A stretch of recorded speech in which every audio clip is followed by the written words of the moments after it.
Get ready to amplify your light and shine bright because it's about to get real. Join Spencer Jones, the Prince of Positivity, and get energized with this episode of the Jonesin For Show. Let's go!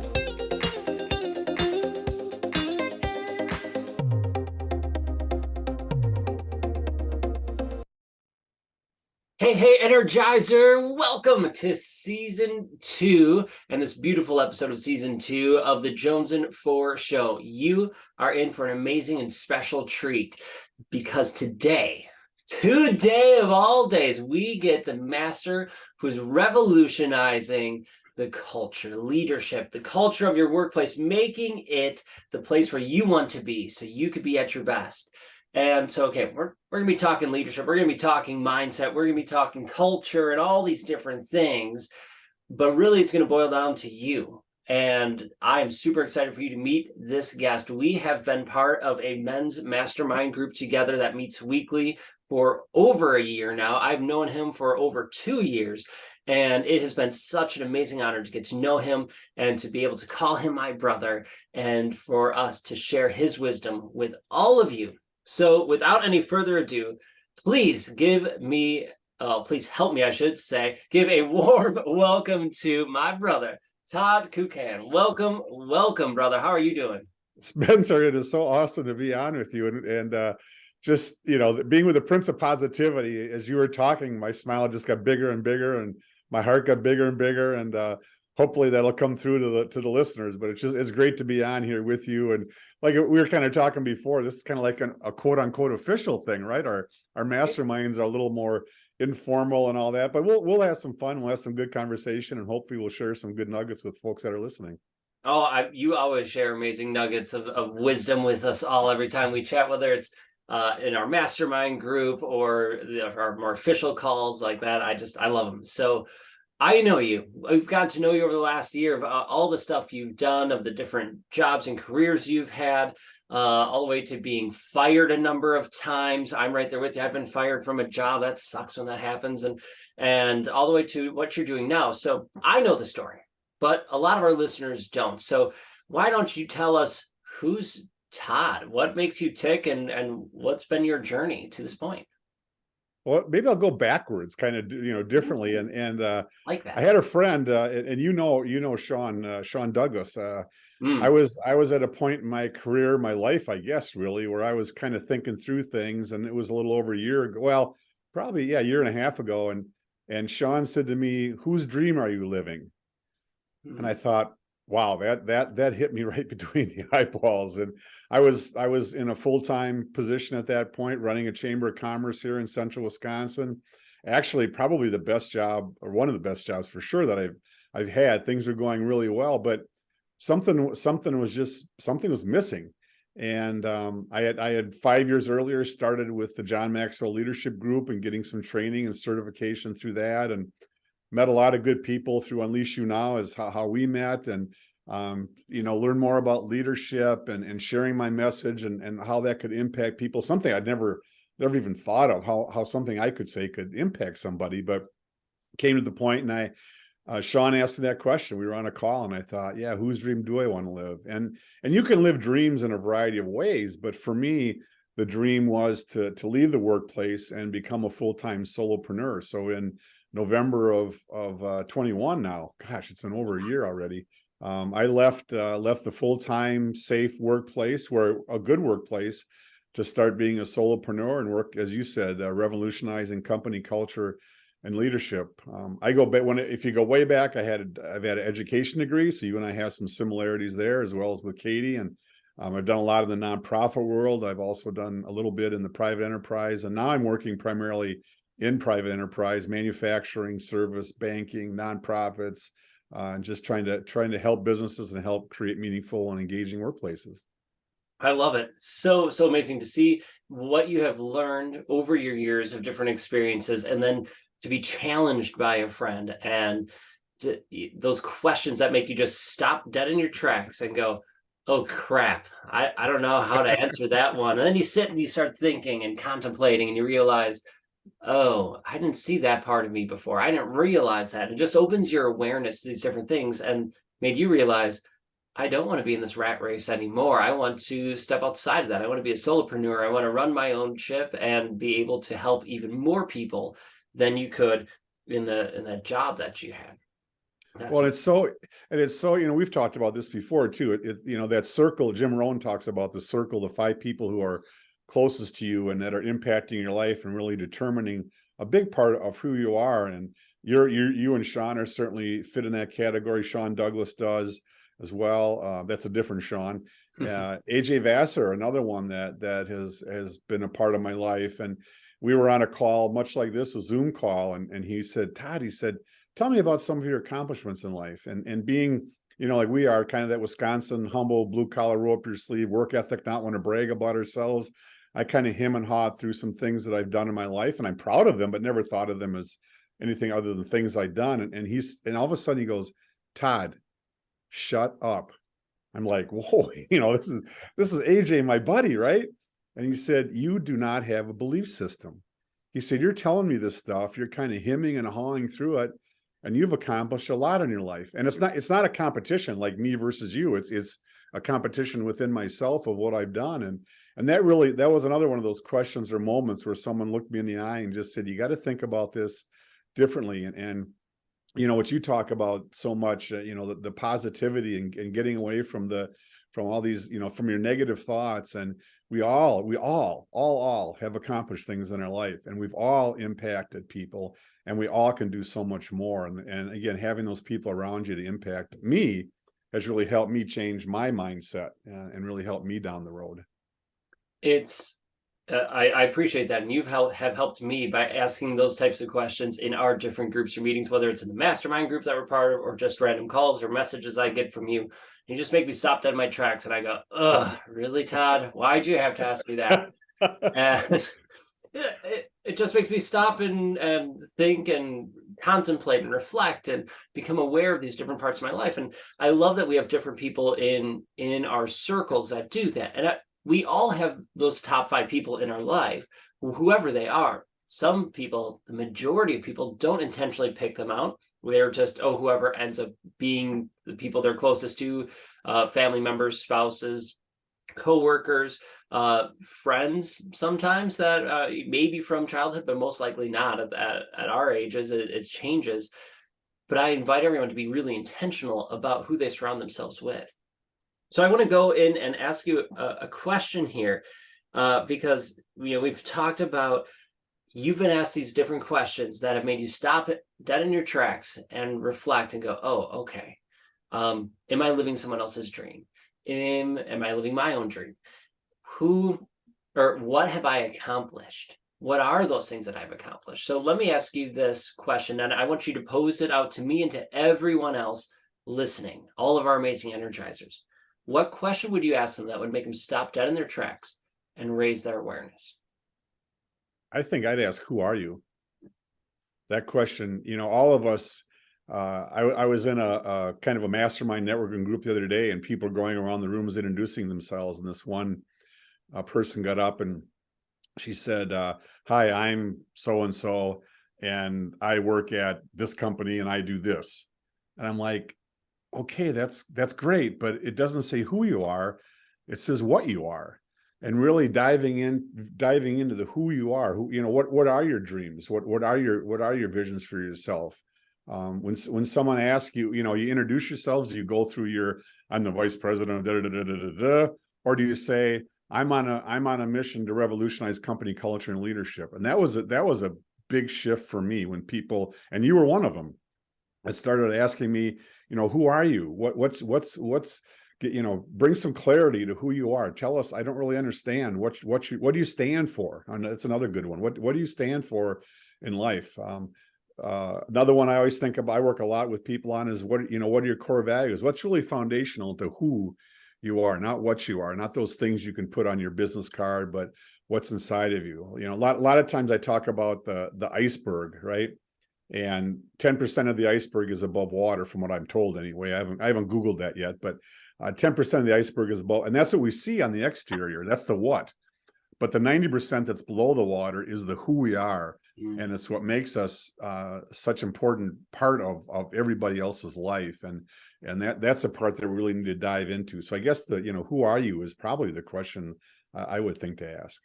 It's such a beautiful question and can be a very difficult one to do.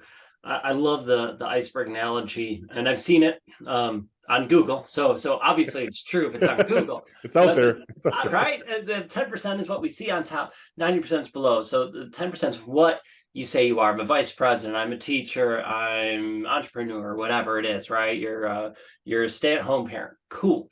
That's a 10%.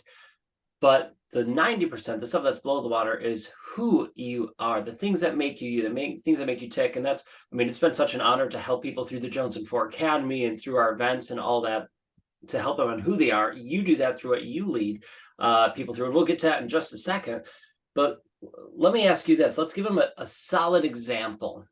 All right, let's help them visualize it and raise their awareness so they can see who they are for themselves. So I'll answer the question first. So who am I? Who is Spencer Jones? I am an igniter. I'm a person who ignites the lights within other people and fan their flames so they can shine bright. That's me. I did not answer that. It sounds really quick and easy to answer now because I've honed it in, but I could not always answer it that way. I used to be like 90% of people and say, oh, I was a teacher. Oh, I'm an entrepreneur. I do this stuff. I answer with what I did, not who I was. And even then, once I started like, well, okay, let's answer it not with what I do, but who am I? I struggled with it. It took a lot of honing in, like, yeah, these are the couple things I believe in those. That seems like me. And then over time, as I kept thinking, I kept refining it to where that feels whole, complete, like it's part of me. So for me, I'm an igniter and I ignite other people's lights. So Todd, who are you? I would say I'm a team builder. I really enjoy working with teams, developing teams. I've worked in the sports world with teams and really creating that engaging environment where people, you turn Mondays into Fridays. Everybody looks forward to Friday, but nobody looks forward to Monday at work. I want to create that team environment, that engaging workplace culture, that leadership environment where people want to go into work because they know it's going to be engaging and challenging and passionate. And, I heard the term a while ago, there's an entrepreneur that we are, but there's also an intrapreneur. So you can be an entrepreneur in the workplace by being an entrepreneur, but really I'm about team building. I bring a lot of enthusiasm to the table, optimism. I love people who are honest, and we can build trust. So I guess that, I'm not sure if that answers it yet, and I'm still working on it because I know, Spencer, again, you've been one that's really been good at challenging me on that, and sometimes getting in my face. And I love that when you do, because that's what you have to do with idiots like me, to knock them around a little bit and, rattle their brains around. But I guess that's how I'd answer that. Does that fit? Does that seem to get at what you're asking? I think that's a beautiful answer. Is the fact that you are a team builder. You love building teams, making it a safe, beautiful place where they can shine their light. They can be authentic. I think that's beautiful. The only comment I'll have is don't self-deprecate. Don't tell yourself you're an idiot. Don't say it. I know you're joking. I know. But I used to do the same thing all the time. I used to just self-deprecate, saying I was stupid, I was lame. And we need to get rid of that story because our let's get geeky for a second here. Our subconscious can't tell the difference if we're saying it in a joking way or in a real way, right? If someone else says it or we say it. So even just thinking those thoughts, we're programming our subconscious to believe, oh, I'm an idiot, oh, I'm doing these things. So I invite you to join me and continue to work on the fact of let's not self-deprecate. Let's not say those things. If we catch ourselves thinking it or saying it, just stop and reverse it or take it away and then keep going. And I appreciate bringing that up because it's something I'm really working on, and you and others have challenged me to that. And actually, I start my day. I've got a routine like many people do. I've turned my priorities into habits, and one of the things I did, I've got 13 affirmations every day that I read in the morning that talk about thinking positively and a lot of those things. So but I appreciate bringing it to my attention because sometimes I do it, and I've done it so much in my life, it creates the bad habit, right? So I'm trying to flip that and change that. So, but you're absolutely right. But I will tell people I used to be much worse at it too. So I have improved. Yeah, I will say he has improved. I've known him for 2 years. And even 1 year in our mastermind where I started getting in his face about it, and he gets in my face just as much. It's a fun brotherly thing that we do, but he has improved a lot, and I know I've improved a lot as well with it. It takes time, so I invite all of our energizers to don't self-deprecate, don't belittle yourself out loud, so silently, whatever. Anytime you start doing that, catch yourself and stop it, reverse it. I would, at that point, if you can, say something positive about yourself, reverse that and find the positive. So let me ask this to the team builder in the room, not the igniter, but the team builder here. You said you want to turn Mondays into Fridays because we look forward to Fridays because it's the weekend after that. We get away from the job, the grind, and all of that stress, and we get to hang out for the weekend. And so now you're saying, well, I want to make Mondays a day we look forward to. How do we do that? How do we make a Monday? And we're recording this on a Monday. I was amped for it because I get to chat with you today. So we can go into that. But how do you make Mondays feel like a Friday? I think it's again, it's somewhat of who are the people you surround yourself with in the workplace, and what are you doing with them, and how are you interacting with them? I think years ago when we had a management mentality in the workplace, we'd go to work, we'd punch in either figuratively or literally, the time clock. We'd roll up our sleeves, we'd do our work, we'd go home and punch out. And when we punch in, we had to leave our life at the door. And then when we punch out, we could pick our life back up and take it home with us. But as we all know, there are great things that happen at home over the weekend or in between work, and there are challenging things that happen.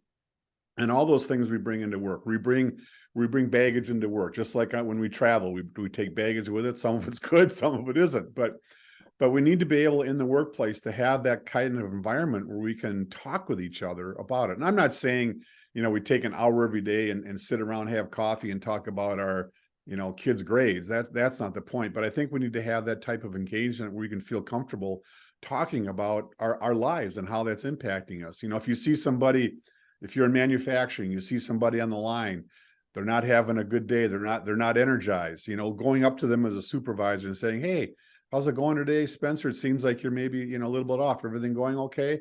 And then it's up to that person. Do they want to engage fuller, or do they just like, yeah, I'm okay, I'm fine, I'll be, or maybe they want to say, yeah, geez, I had a tough day. My dog didn't take a poop when I took it for a walk, or I had an argument with my kids or my spouse, or whatever it is. But just having that kind of environment where you respect each other, not only for the work that they do, but for what goes on outside of the workplace too, because both interact. You can't, people talk about this work life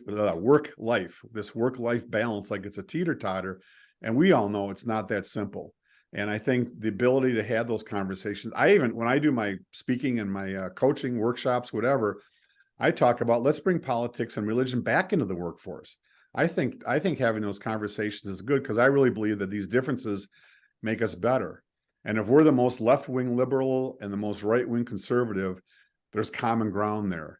And that's where we can build, and I love the way you talk about being an energizer. That's where we can build that energy in the workplace. And that's going to have a ripple effect, and that's going to build our team. That's going to keep employees. That's going to retain employees. That's going to attract employees, and that's going to build productivity and make the bosses happy because it impacts the bottom line.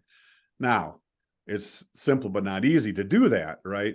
But just having that comfort zone in the workplace to know that I'm cared about, I'm cared for, and if something comes up, if I want to leave 15 minutes early for my kid's football game, or if they have piano lessons, I can do that without being punished or looked at with the eyes crossed, right?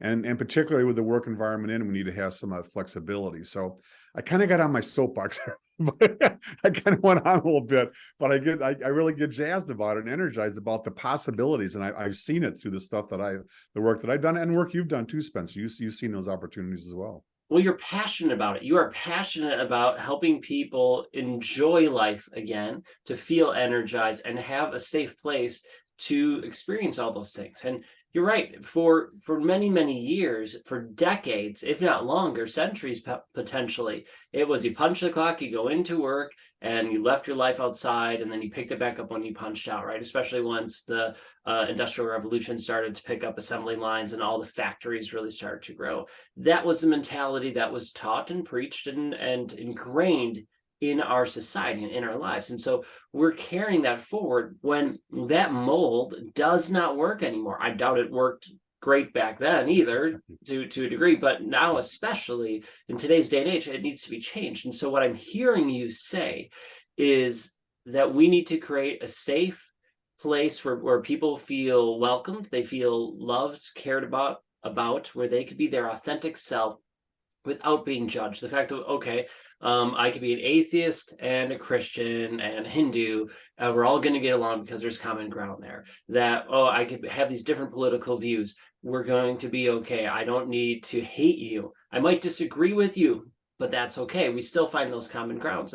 And the idea of, oh, I'm having a bad day. Maybe my performance isn't that as good as it could be or has been in the past. So, my boss or coworkers or a friend in there, they check on me, just, hey, how are you doing? And then it gives me that opportunity to share, to let it out and to express my feelings or thoughts or stuff I went through, or not, my choice, but at least I know that I'm cared about. And I think about that when I was teaching in my classroom that I had, and when you were a teacher as well, right? That's what we did in our classrooms. And that's what hopefully a lot of good teachers do, is they make the classroom feel safe, so that when the kids walk in, they know they're not going to be teased, or know they're not going to be, picked on about asking questions, or they could just be themselves, right? I had girls who were struggling emotionally or physically or whatever through certain things. Heck, boys as well who were in classes, and they just needed a couple minutes. Cool. Or today they need to take a little bit lighter, and they came up and said, hey, I'm really struggling today. Can I take 5 minutes, or I might not be in my full capacity. Okay, cool. I get it. I'm here for you if you need, right? And just to know that it's that safe place. To carry that on from the classroom to the workplace is huge. And I love that you're leading that.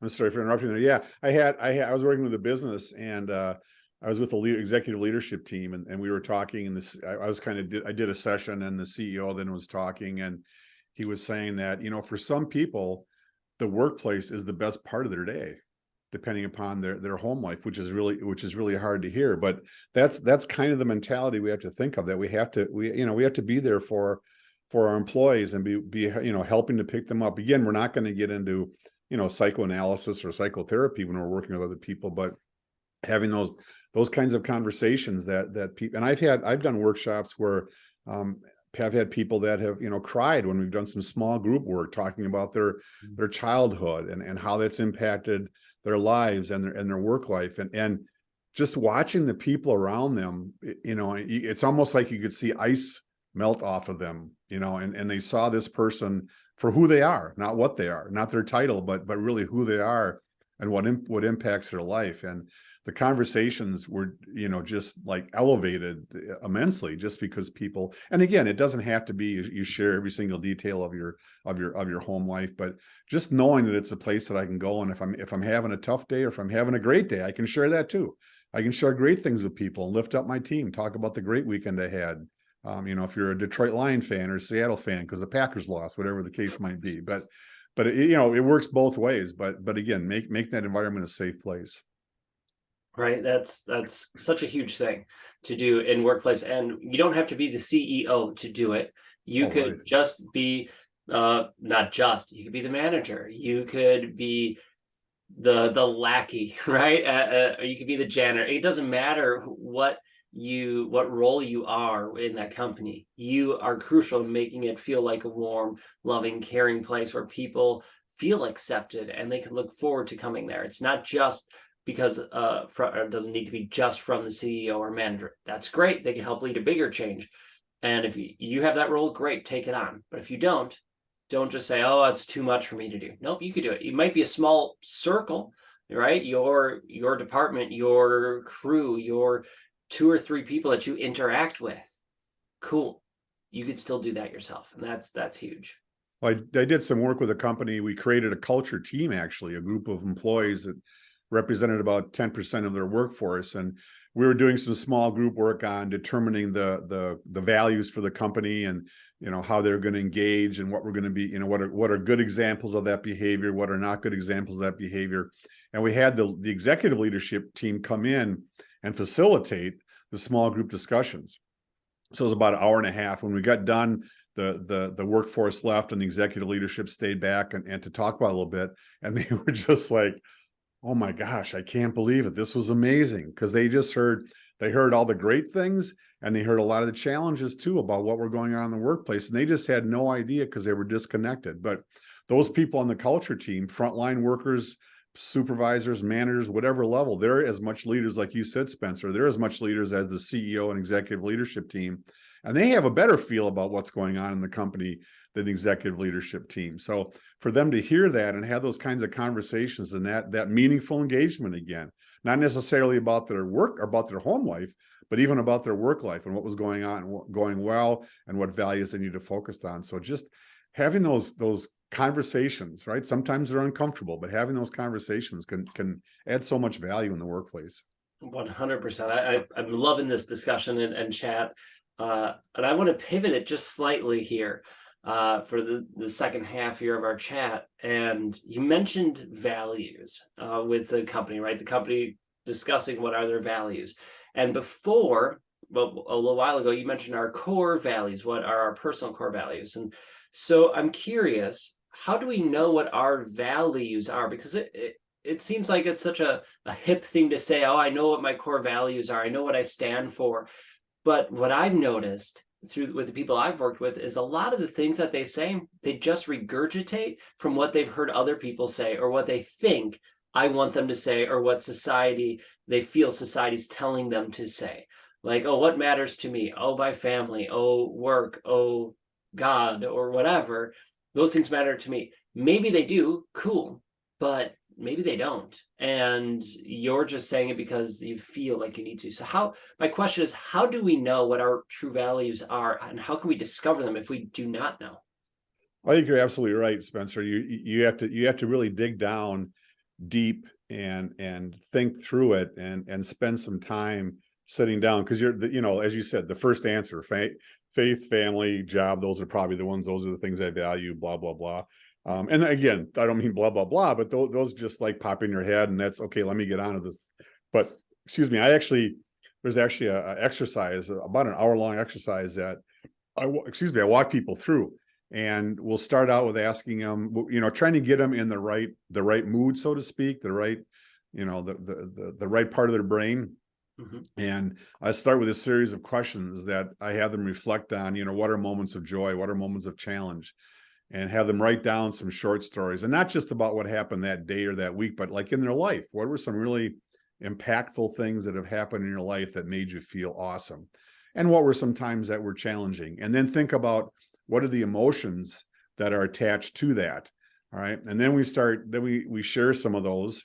And then I give them a list of about 100 words, and they go through that list of words, and they start circling the words that really mean something to them, that are meaningful, come up with about 20.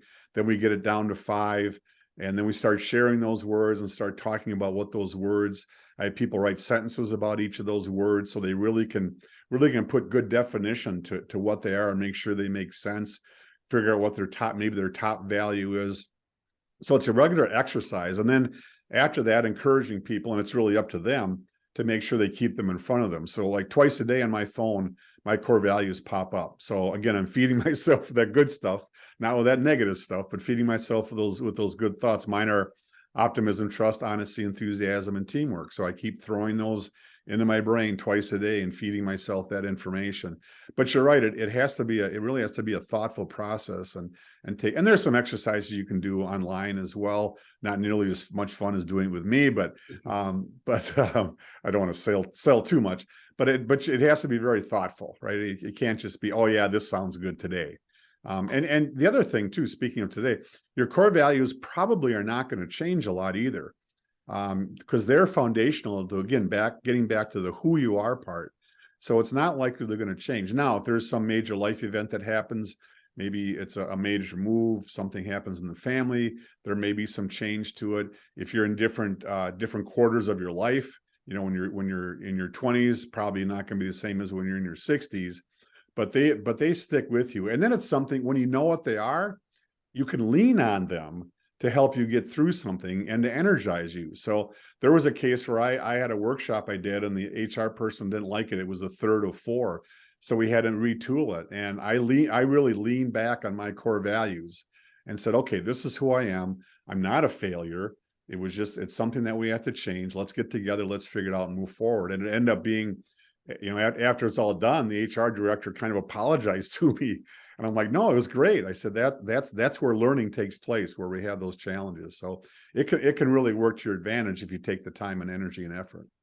So what I'm hearing you say is that it's not necessarily, oh, I just pull them out of a hat, that it's not necessarily a quick thing to decide, but it's not a long journey per se, right? You could spend an hour with you and have a pretty solid handle of what they are. And you might need to change and tweak a little bit afterwards, but at least you spend an hour, right? You invest an hour, 2 hours into you.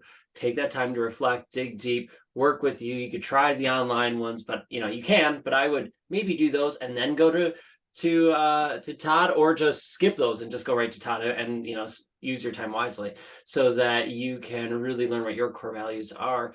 So it takes time, it takes effort, but it's not hours. It's not going to be years of a journey to discover these. Is that correct? Yeah, absolutely. And I've done it before too. And someone will say, gee, I'm really having a hard time deciding between this one and this one. Well, then, okay, take some time, step away from it. We're going to move on with our group. But if you need some more time to reflect on it, that's beautiful. That's perfect. That's what this is all about, to help you really think through who you are and what's so foundational to the way you are and why you are the way you are. In your experience, is there a specific number of core values, like 2 or 5 or 10? Is there a magic number, or is it really depending on the person? Well, it depends somewhat on the person. When I do it, I usually try to get people to 5. That seems to be a good number. You want a number that you can easily remember. That's helpful too. If you have too many, it gets difficult to remember. And I think when you have to narrow it down to that number 5, it really makes you think through. So that's why we go from like 100 to 20 to 5, because you really have to put some thought into it. And if 2 or 3 are similar, why is this one more important than the other? Some people challenge me, well, you have honesty and trust as 2 of your core values. Aren't they the same? Well, no, I'm honest, but I trust others. So that's how those words work for me. So every word means, and another vein, every word means something a little bit different to people too. I might define trust differently than you, and it doesn't matter. It matters how I define it and how it fits in. But usually a handful is probably a good number to shoot for. Love it. Love it. Love it. Oh my gosh. There's so many things I know we could discuss, and we could keep going down this rabbit hole, but I also want to be respectful of your time and everybody else's time here. And we've already dropped so many amazing nuggets, right? Talking about leadership, talking about how to make Mondays into Fridays, your core values, how to find them, and just and more that I didn't even mention here as a recap. Such amazing discussions and action steps that we could take. Let me ask you one more question. Well, I guess it ends up being 2 more questions, but one final main question. If you could offer just one piece of advice to help people live their life to the max, what would that be?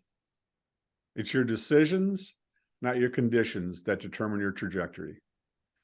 We're all dealt a deck of cards, but it's our decisions about those deck of cards that matters. We all have the same 24 hours in a day, right? But it's what are the decisions we make within that 24 hours. It's not our conditions. There have been extremely wealthy people who have failed. There have been extremely poor people who have exceeded beyond their belief.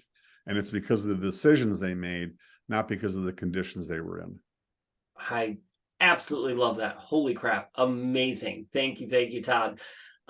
You mentioned throughout this the different things you've done. You've worked with companies, big companies, small companies, individuals, helping them find their core values, building that leadership, that corporate culture that's safe, warm, welcoming, and all that. How can people learn more about you and connect with you to have you work with them or their company?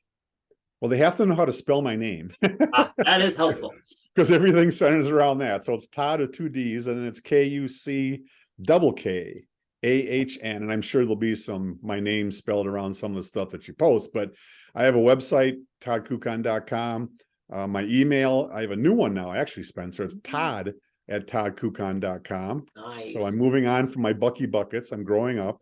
But I'm also on LinkedIn and Facebook, probably just about every day. So yeah, reach out to me. Let's get on a call, chat like Spencer and I have been chatting, and let's figure out a way I can work with you and your company, and maybe make some positive changes. I love it. And if you don't know how to spell his name, or you didn't catch it, don't worry. We got you covered. You can go to spencermjones.com/Jonesin For Show, and that'll take you to the page where you click on this show, see all the show notes, and you'll set to go. We'll put all the links to his social media, to his website, so you can connect with him. And hopefully, and I invite you, and I strongly encourage you to work with him, whether on an individual level or with your business, your company. And maybe you're not the one that makes the decisions, but you could present your boss and go, hey, I heard this guy on a podcast. He's a rock star. He's a badass. We would be awesome to have him here and help us improve our company culture and conversation that we have. So Todd, thank you so much for giving your time and talent and wisdom to all of us. I appreciate you, brother. Spencer, thank you so much. I appreciate the chance to be on the show, and love working with you, and that you're part of my inner circle. It's an honor. It's an honor to have you as part of mine. Energizers, keep being you, keep shining your light. Take what Todd has shared with you, right? It's your decisions, not your conditions. Find your core values. Make your place, the people you surround yourself with, be intentional with them, and make it a beautiful, safe place where people could be themselves and shine their light and allow you to shine yours. So keep being you, Energizer. Keep shining light. Know that you are worthy, you are amazing, and you are enough just the way you are. All right, until next time, we'll catch you later. Hey, are you ready to crush it, to go after your dreams and goals and live your life to the max? Well, of course you are. That's why you're here listening or watching to the Jonesin For Show, and I appreciate that. Thank you so much. But sometimes we still get stuck, right? These podcasts, this show is great, but that's not everything sometimes. Sometimes we need a little more. And you know what? I get that. What helps me and what has helped me and continues is a community. And surrounding myself with people who are amazing, who are like-minded, like me, going after goals, achieving big things, and pushing themselves and others to be their best. Wouldn't it feel amazing to be surrounded by a community like that? To be surrounded by people who are like you, who have big goals and dreams, and they're going for them. Not only are they going for their goals, they're helping and encouraging you to go after yours. Well, if that sounds interesting, if that sounds fun, if that sounds like a community you would love to be part of, well then come check out Spencer's Energy Hub. That's right, I have our membership community, well I should say we have a membership community that's here for you. I say we because we are the Energizers, just like you. We energize each other to be our best. We have monthly rock star interviews, right, where we interview masters in their field. We have weekly trainings. We meditate every week as a community, and you can hop and join us. You get special access to me along with an incredible community of people. So if you are ready to level up, if you are ready to be a rock star and crush your goals while being surrounded by an incredible and amazing community, check out Spencer's Energy Hub. All you have to do is go to spencersenergyhub.com and check it out. Or if you want, just head over to my website, www.spencermjones.com, and check out the hub. We would love to have you inside. All right, back to your show.